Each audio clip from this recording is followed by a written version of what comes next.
Here's why I think you should not build a community. I'm going to tell you exactly why, and then give you 2 specific examples of what I have tried. So the reason I'm making this video is because I got off a call with a coach today, and he was like, yeah, I want to build a community. One of the reasons that this is such a popular idea right now, really a few different reasons. One is Hormozy with school. He has the school games. It's a focus on low ticket recurring communities, and there's some guys that are making really crazy money recurring with a small team doing it. It's really interesting, actually. Another reason is because, now this is a little while ago now, but Russell Brunson came out with a book called The Linchpin. Basically, he said that the infrastructure of his business revolves around recurring. And his business is a SaaS business, which is a recurring business. But really, what he was saying, and this is his big domino statement, as he calls it, is that if you don't have recurring, you don't have a business, you have a promotion. Really compelling argument, and I think that there's a lot of truth to that. So those 2 things, I think, are really big factors as to why people are thinking more towards that. So I saw both of those happening. I've tried to do this twice, and it hasn't worked either time. And it could be because of a skill deficiency on my end. Definitely could be. But let me tell you about why I don't think that building a community is a good idea, especially if you are an online sports coach, and that instead you should focus on having a productized program specific to a certain person where you can deliver a specific outcome. So let me jump in. So basically, here's the story of the 2 times that I tried to launch a community, and both of them failed. They failed, at least in terms of making money, but I wouldn't say that they were both a total failure. So the first time I launched a community through Catching Made Simple, and you can go back, look at some of my old posts if you really want to go dig deep. But basically what I did was I talked to one of my mentors, and I was telling him about the community, and I was trying to figure out how much should I charge for this thing? And he told me about this thing called the Van Westendorp pricing analysis model. Hormozy just recently did a video on this. Basically what the model is, you ask 4 questions. And so the goal is to get pricing from people. And so you ask the question of what would be so low that you would question the effectiveness of the product or service. What would be so high that you think that it would be outrageous and there's no chance that you would ever pay that? What would be the bottom end where you're like, man, I'm getting a killer deal for this? And what would be the top end that you're like, this is expensive, but it's still worth it? And before you ask them those questions, you tell them exactly what the offer is, and then you ask them those 4 questions. Then as a bonus for what I did for myself, and this was really valuable if you do choose to do something like this, I said, what's the most valuable thing about working with me? And what's like your biggest goal? And I just got so much amazing data from that, and found that really the personalized video feedback was probably the most repeated thing over and over. The other thing was like a structured system. So those are like exact words from the parents of the 2 things that they found most valuable: a structured system and personalized video feedback. That was the main value that they associated with working with me. So fast forward, I got 30 people to take the survey, and I tell my mentor, he's like, bro, don't even think about looking at the numbers until you get to 100 people. So I was like, all right. So I posted on my Instagram story, emailed it out to my email list, and I got 100 people to take it. 100 real people, legitimate answers, really good data from very qualified people, if not already customers. And the data came back. I ran it through ChatGPT based off of all the numbers, and had it ask ChatGPT, are you familiar with this model? Do you know how to analyze the data? Here it is. Tell me what you think. So it came back with all the charts and stuff. And it said $49 a month. It was like $49 a month and 3 cents or something like that. And I was like, oh, sick. That's exactly what I was thinking. I'm right in line. This thing is going to take off. I only need 1,000 members, and I'm making $49,000 a month and helping people all over the world. I launch it. Guess how many people signed up? 3 people signed up. And so the reason I'm sharing this story is because what I learned was that people don't want another subscription They don't want a membership. They especially don't want a community, at least in the sporting world. They want an outcome. They want drills. They want a practice structure. They want feedback. I remember I told one of the parents that was exactly in my target audience this story, and he looked at me, he's like, I don't want that. He's like, I want your feedback. I want the information. I want drills. I want practice plans. I want to be able to open my phone, click on a button, and then go do the practice that you show me how to do. And you could do that through a community or through a membership or something like that. But the reason that the take rate was so much lower on the community, even as it was a lower price, was because it wasn't as likely of an outcome. And it wasn't speaking to as specific as a problem. Let me tell you about the second time that I've tried to do more of a community type model. This is with NYABC. And with, if you're not familiar with it, it stands for Not Your Average Baseball Camp. One of my buddies and we started it. He's now on the Savannah Bananas. He's arguably one of the biggest baseball content creators in the whole world. When we got to go see them play in Fenway, I was blown away at how many 12-year-old boys in particular were in line to see Coach Rack and get a picture and get an autograph. And then meanwhile, a lot of the 12-year-old girls were in line to see Jackson Olsen and Dalton Malden, which, if you're not familiar with the Savannah Bananas, go look them up and you'll know exactly what I'm talking about. Coach Rack and I started at NYABC. One of the things that him and I had talked about at some of the last NYABCs was like, what are we going to do with this thing? We haven't made any money off this. We know that there's something really special here, but like, what do we do with it? We have an insane caliber of coaches, not only in their quality of coaching, but also in their character and who they are. And they're unreal. We got to do something with it. We launched a community. We got to 1,000 people in this free community immediately. Started hosting a weekly Zoom call on Tuesday nights.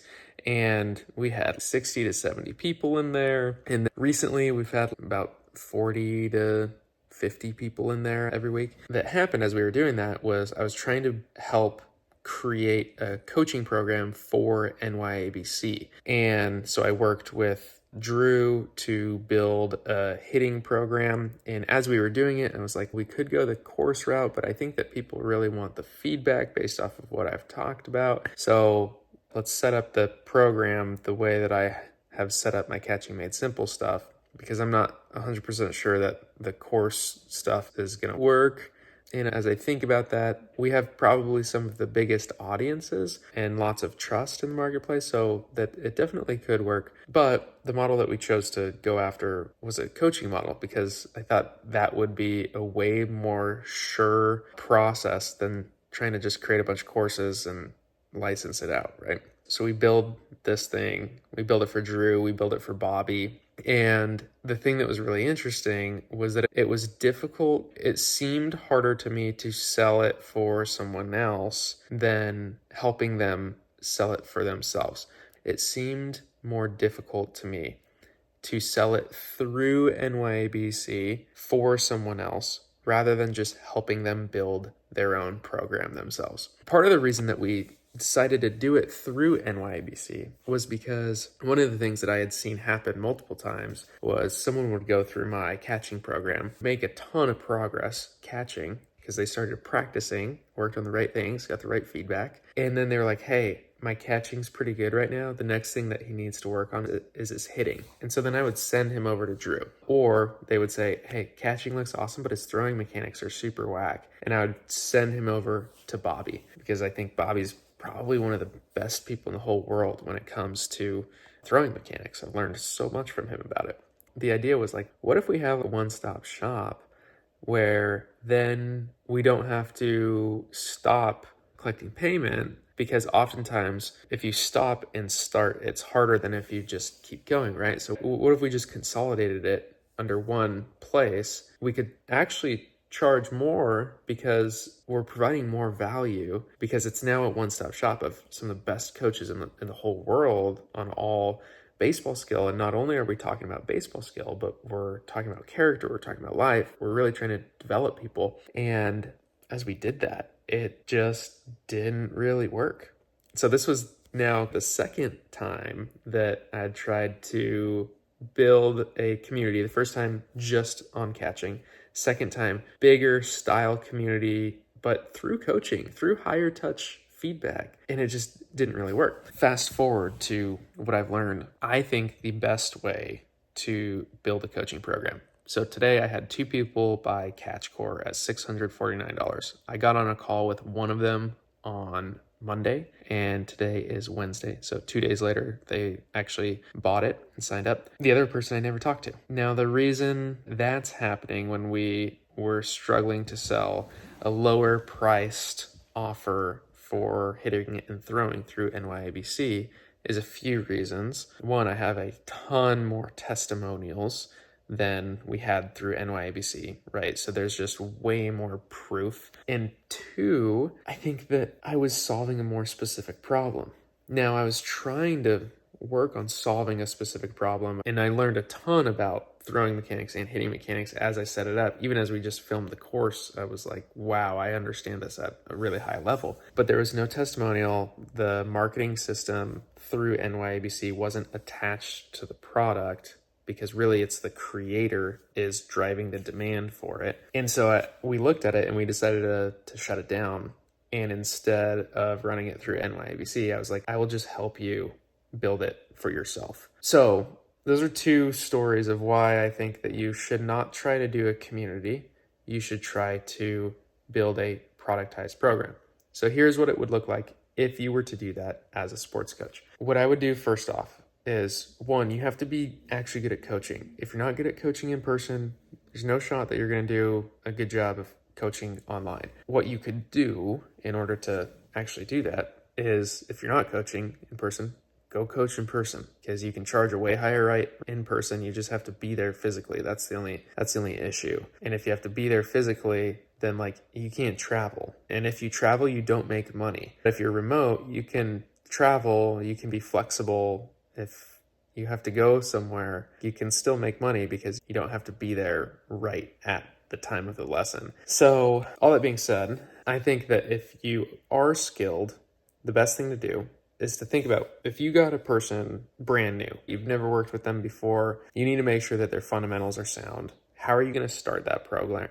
You're probably going to start that program by going over the fundamentals, okay? If you had to break it up in 4 weeks of what would you do first? The first thing that I would do is this. Second thing I would do is this. Third thing I would do is this. Fourth thing I would do is this. Perfect. So those are the weeks of your program.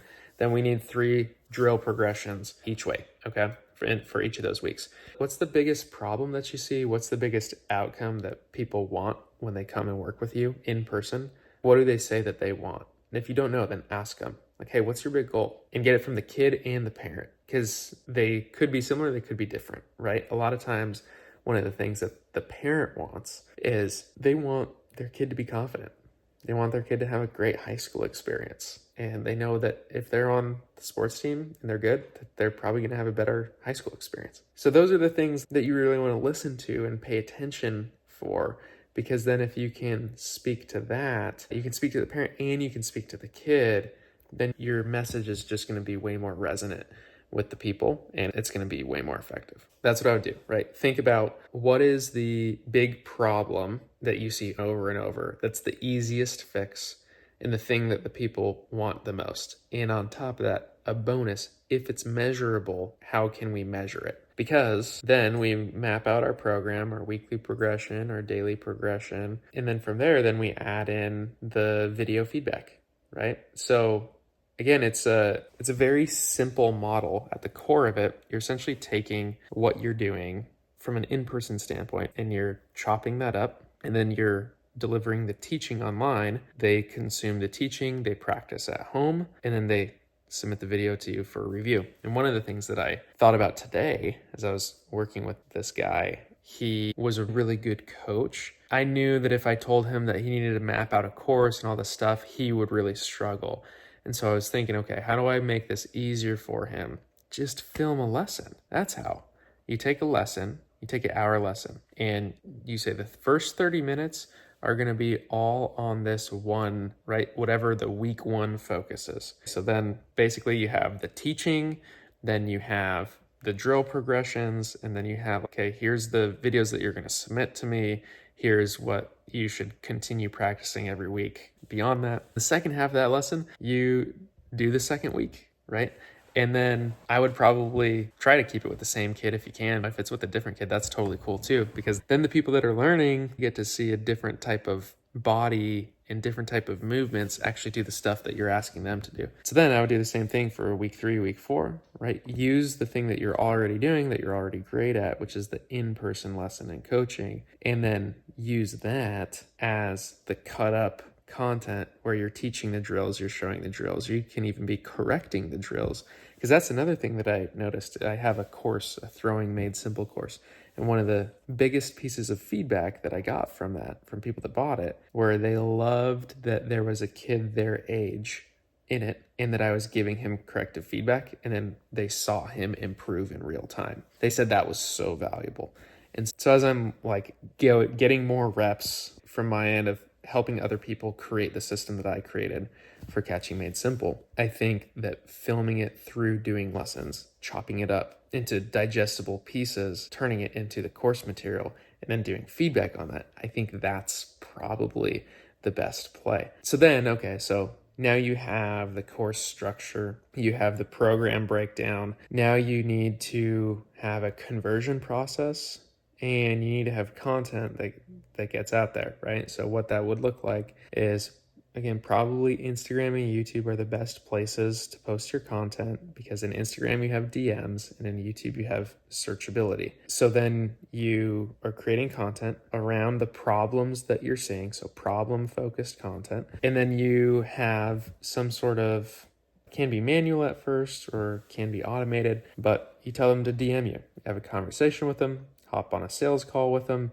and then you tell them, hey, here's what it looks like. In 4 weeks, I will get you this outcome that you want. You want to ask them, what do you want? What else have you tried? Why has that not worked? And then you want to be able to tell them, I will get you this outcome. Now, if you're just starting online, this is where I'm a big advocate of saying start for free, because that's exactly what I did. And it got me people in the door that then I improved on the product. That's what I did with Catching Made Simple. That's what I did even with 100 Sports Coach, right? I started for free with my friends, and I've been working out all the kinks and places where people get stuck and all that kind of stuff. And now I'm like really starting to dial in this system where I genuinely think if someone signs up with me, I could have their whole system built in 7 days. I'm not quite there, but I'm close. And that's really exciting to me, because then if we get that built, then they can start making money immediately, which is crazy because it took me 21 months to get to 100K.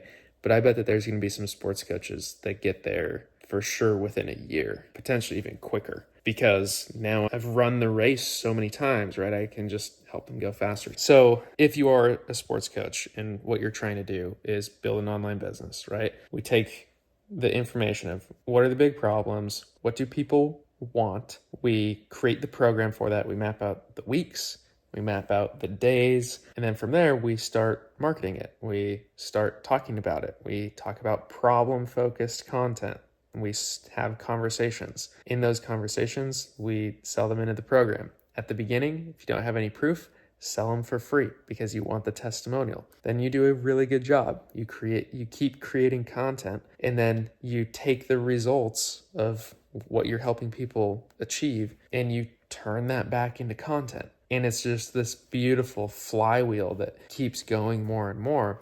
When the core offer is focused on one transformation, then you just keep getting better and better results as you go. So that is really what I think is how you would do it. That's exactly what I talk about in my book. You should get my book at 100ksportscoach.com/book. If it sounds remotely interesting to you, there's a bunch of graphics and images in there. It's actually really good. We spent a lot of time on it, which doesn't necessarily mean that it's good, but I do really think that it's good. So go take a look. Let me know what you think. And yeah, it's really quite simple, and that's what you want. You want it to be simple, but it's always simple but hard. That's just like how it is, right? So if it's too complicated, then it's not going to be achievable. But once you understand how simple it is, then it's okay. There's quite a bit of work that we need to do in order to make this thing work. All that being said, my advice, you can do whatever you want, but I would generally stay away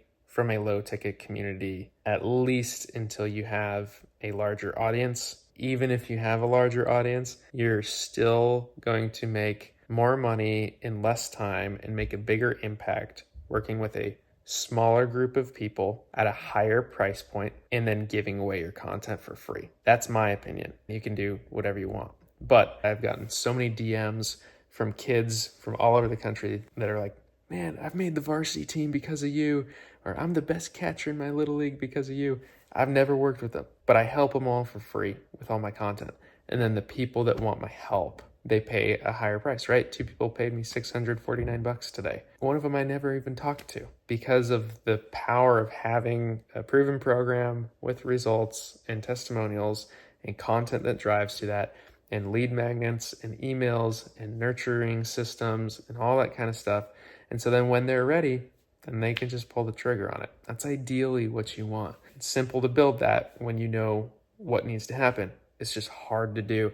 And if it's the first time that you've done it, you just run into so many just tech difficulties or whatever it is. I remember the pain of that journey very well, and I want to help other people go through that faster, because I believe that at the end of the day, athletes need the help because they want to excel. They also need the role models of positive people in their life. And the parents, they need a way to connect with their kid. And sport is undoubtedly one of the best ways to do that. So if you can help equip the dad or equip the mom to be able to do baseball or volleyball or whatever types of drills at home with the kid, get them looking at the phone together, get them on the same side of the screen, they start talking to each other, they start building together, building skill, they start seeing them learning.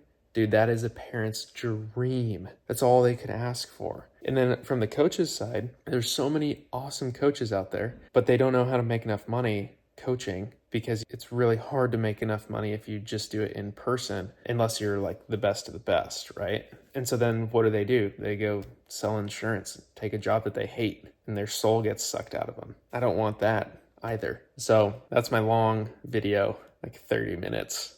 It might be a little bit shorter if I cut out some of the retakes, but that's my long video on why you should not start a community, and instead you should build a productized program that solves a specific problem for a specific person in one specific way, that's repeatable and scalable, that's location independent, that doesn't take your time, and that can change not only your life as the coach, but also the athlete's life and the parent's life in their relationship with their kid. So that's my late night raw take on sports coaching. There you go. I'm Anj Bourgeois. Let's win together. And if you like this video, you might like this one right up here, or maybe it's over here. I'm not sure what side it is. One of these two. All right. Peace.